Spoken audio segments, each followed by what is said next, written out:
ইলামবাজার ব্লকের জয়দেব কেন্দুলি প্রাথমিক স্বাস্থ্য কেন্দ্রের বেহাল অবস্থা এবং চিকিৎসা পরিষেবার ঘাটতি ঘিরে ক্ষোভে ফেটে পড়লেন স্থানীয় বাসিন্দারা।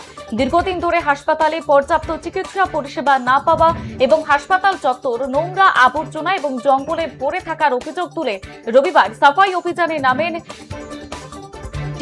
টিকরবেতা বিজেপি বুথ কমিটির সদস্যরা এবং স্থানীয় গ্রামবাসীরা। এদিন ঝাড়ু এবং কোদাল হাতে হাসপাতাল চত্বরে জমে থাকা আবর্জনা পরিষ্কার করেন এলাকার পুরুষ এবং মহিলারা। অংশগ্রহণকারীদের দাবি, দীর্ঘ কয়েক বছর ধরে স্বাস্থ্য কেন্দ্রটি চরম অবহেলার শিকার।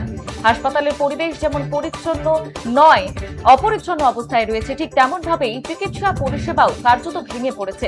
স্থানীয়দের অভিযোগ, নিয়মিত চিকিৎসকদের উপস্থিতি নেই, বেড পরিষেবা প্রায় অচল বললেই চলে, প্রয়োজনীয় স্বাস্থ্য কাঠামোরও অভাব রয়েছে, ফলে সাধারণ মানুষ চরম দুর্ভোগের মধ্যে পড়েছেন।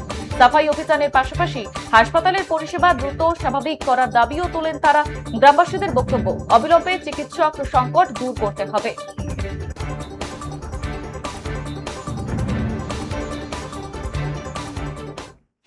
আমি বিজেপি পার্টির টিকরবেতা বোলপুর বিধানসভা পক্ষ থেকে বলছি।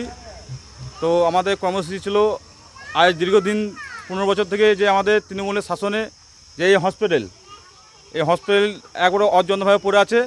তার জন্য আমাদের বিজেপি কর্মী উদ্যোগে টিকরবেতা গ্রামবাসী, বিজেপি কর্মী সবাই মিলে আমরা এই পরিষ্কার পরিচ্ছন্ন ব্যবস্থা করেছি। তাতেই আমরা একটি জিনিস চাবো, যে দীর্ঘদিন যে হসপিটাল পড়ে আছে সেটা যেন ব্যবস্থা নেওয়া হয়, আগেকার মতন যেন আমাদের হসপিটালে যেন ব্যবস্থা করে দেয়, এটা চিকিৎসা যেন ভালোভাবে হয়। এই যে আমাদের ইলামবাজার যেতে হবে 16 কিলোমিটার দূরে, আবার মানসার হসপিটাল আছে একটা 20 কিলোমিটার দূরে। আমরা চাই যে জয়দেব অঞ্চলবাসী যেন পরিষেবা পায়, সেটা যেন ব্যবস্থা করতে হবে। আর এই হসপিটালে যে আগেকার মতো যে বেড যে ছিল ভর্তি নেওয়ার, সেই ভর্তি নেওয়ার বেড যে ব্যবস্থা করা হয়, এটা আমরা মুখ্যমন্ত্রীর কাছে হোক, আমাদের রাজ্য কমিটির কাছে হোক, আমাদের জেলা কমিটির কাছে হোক, আমরা এটাই সবসময় অনুরোধ করব।